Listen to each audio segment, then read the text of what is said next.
I recently learned that a number of feminists are against egalitarianism. And you might ask, why would there be feminists opposed to egalitarianism? After all, feminists often define feminism as being synonymous with egalitarianism. Well, my guess is that egalitarianism would prevent feminists from getting revenge on men. According to the patriarchy myth, men have been oppressing women for thousands of years. Therefore, to balance things out, men need to be oppressed for thousands of years. Consider the following examples. For example, homelessness. As you may or may not know, the majority of homeless people are men. And if you're concerned about homeless men, you'd say that the homeless men problem needs to be resolved. Of course, feminists will say, no, we can't solve the homeless men problem, the homeless men problem, whatever. We can't solve that problem because women are still suffering. Because even though less women are homeless, they still experience centuries of oppression, and therefore the majority of men being homeless balances out the injustices that have been plagued on women for centuries. And then we have college, where in recent years, anywhere from 60 to 70% of college students are women. So if you're concerned about that particular issue, you might say, we need to find a way to balance out the gender gap in college. Make sure that we have somewhere in the area of 50% men and women in college.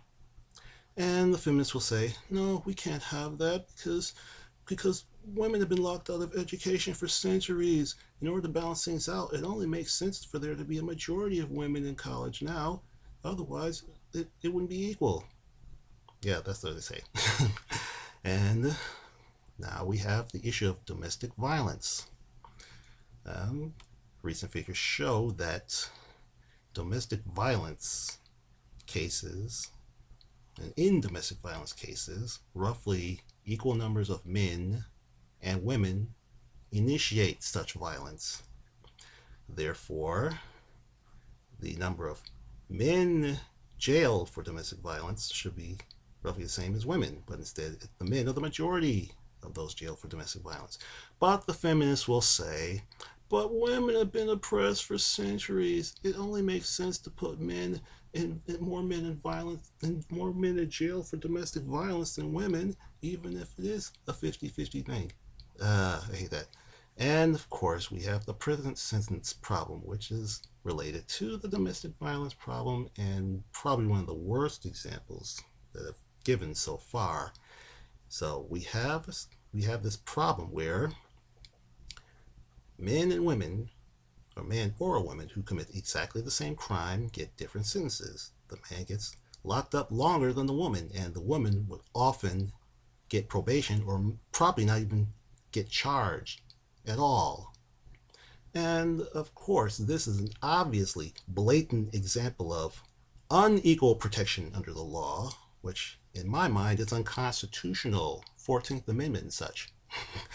And of course, the feminists are going to say, but women, they've been oppressed for so long. It's only fair that they get light sentences.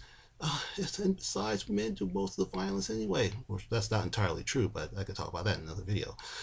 And then there's the custody rights thing in divorce cases, where women mostly get the custody of their children. They usually get custody of their children, or the men do, that is. And even if the mother is the worst parent, the woman usually still gets custody of the kids.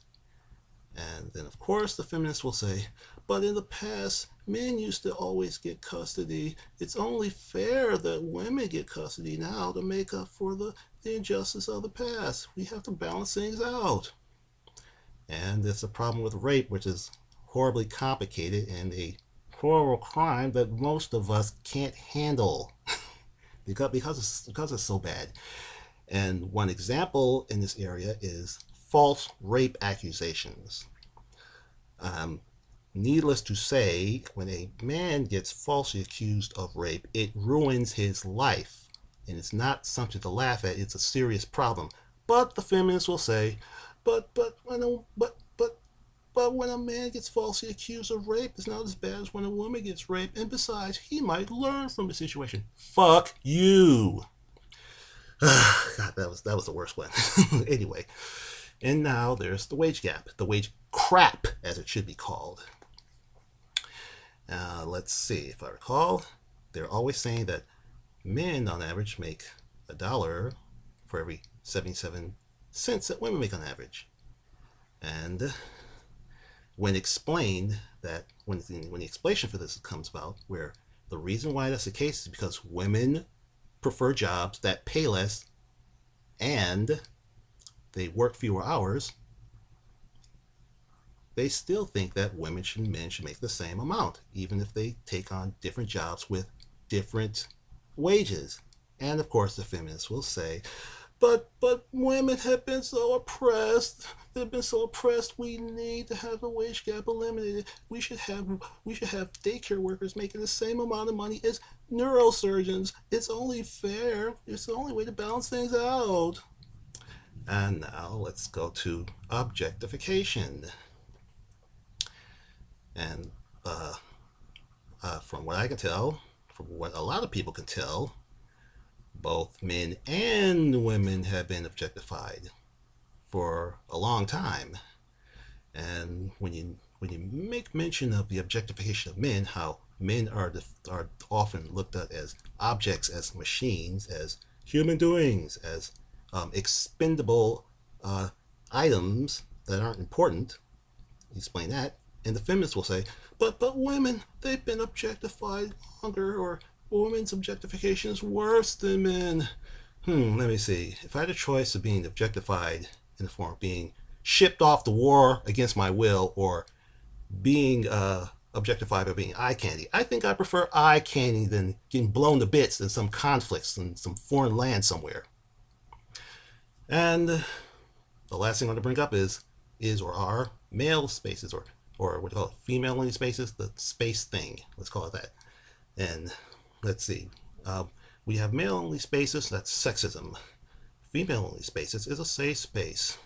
And I've even heard about the call for fraternities to let women into their membership, but sororities are free to ban men from their membership.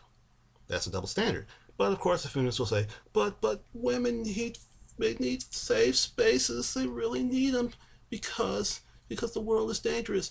The whole world is a safe space for men, but for women, they need a handful of safe spaces just to feel safe, which of course is bullshit, because the world is a lot more dangerous. I think we're going too far for that. Wait, the world is more dangerous for men than women, especially when you look at the statistics that show that men get murdered more often than women. So if anybody needs safe spaces, it's men. Or at the very least, if you're going to have safe spaces for women, how about safe spaces for men?